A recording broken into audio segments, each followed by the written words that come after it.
It's Patrick at Pals, and it's a beautiful fall day. Beautiful blue skies, cool temperatures, really nice. Chuck, what have we got here? It's a Ford C-Max. This is a Ford C-Max. What's this guy do right here?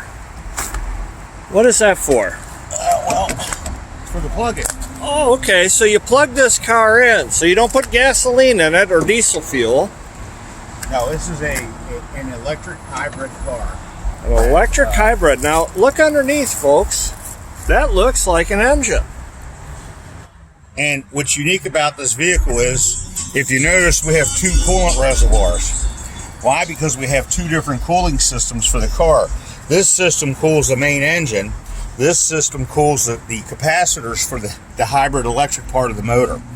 So this car plugs in at your house, charges up, and then the hybrid battery helps the main engine run when it gets low on voltage or electricity. So this car gets a wide range out of itself due to the systems and how they're set in place.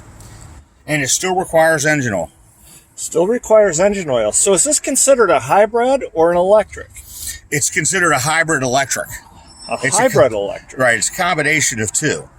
Of both systems, and that's just to get more range out of the car, more driving distance out of the electric motor and the hybrid electric motor. Now, when you look at these cars, this one has obviously got a problem.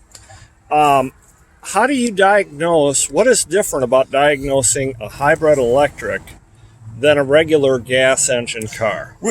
Really almost nothing. The difference is that you're just looking at different systems, but you're still plugging and talking to the computer on the car. The computer in this vehicle had codes for a cooling fan problem and a cooling pump problem. And not the pump for the engine, but the pump for the capacitors on the hybrid side. Also, the main battery inside the car was not getting enough air pulled across it in order to keep it cool as well. So what we're doing to this is we're putting a new hybrid electric pump on for the capacitors, and then we're also putting in 3 new cooling fans to cool the main battery down that's inside the car, because these are not performing the way that they're supposed to. And the way that we diagnosed that is basically we hooked into the car, used our resources for technical information to get the right information in order to fix the vehicle. So when you're looking at this, you've got the engine, which is traditional. You know how to look at the things on that.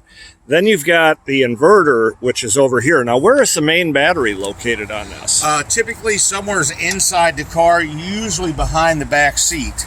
Okay. They'll mount it upward sideways behind the back seat, and hence that's why they have cooling fans for them, because those batteries get real hot, and if you don't have proper cooling for them, it can cause the battery to malfunction.